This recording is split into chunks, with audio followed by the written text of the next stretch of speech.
And then there's more, back and forth, blah, blah, blah. And the heels pretty much take over and destroy the baby faces. And Priest gives Seth the razor's edge through the table they finally used. And then it's time for number 10. And there's nobody there. Orton's not there.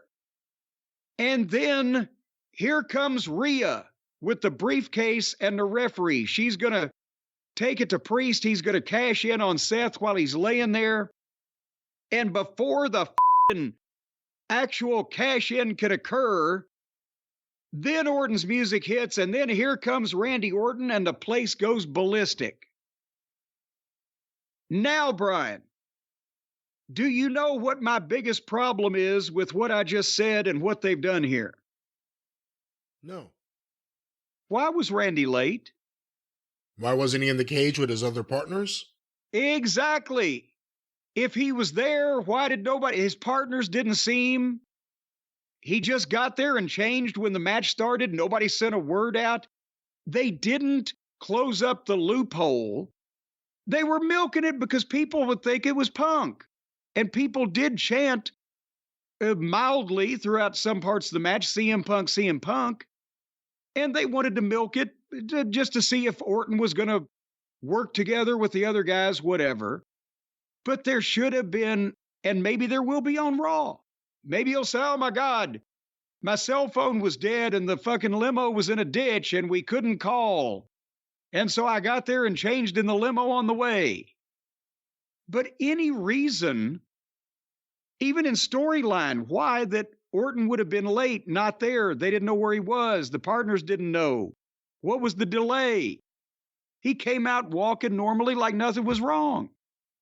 Because you don't get the pop if he's in the cage with his partners. Well, exactly. But the whole fucking deal is when you do something like this, you've got to give a plausible storyline explanation to cover up why, instead of just saying, well, we just jacked y'all off.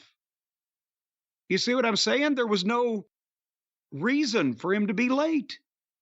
Well, his partners didn't know if he was going to be there. I guess that's why they teased the whole thing, just so they had some kind of excuse to get the pop. Even if he was to come out Monday night and say, fucked you guys around, didn't I? You were scared shitless. I wasn't sure. I wanted to do it. Something. He should say, I was hanging out on the bus with Punk. There you go. That would explain it. But anyway, so here comes Orton.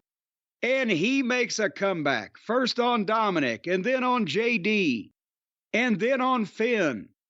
And then he and Drew get a face-off. But just at that point, Priest stops him from behind. And you're like, oh, what the fuck? But then the other baby faces get up, and there's a big 10-way. And they do lots of big moves. And Sammy and Seth chase JD to the top of the cage. He's trying to get away, climb out. But they grab him, and they throw JD off the cage into an RKO by Orton, who was like framing the shot, like, yeah, put him right here, and in storyline, not really. It was a milking of, yeah, throw that little prick to me, and I'll break his neck.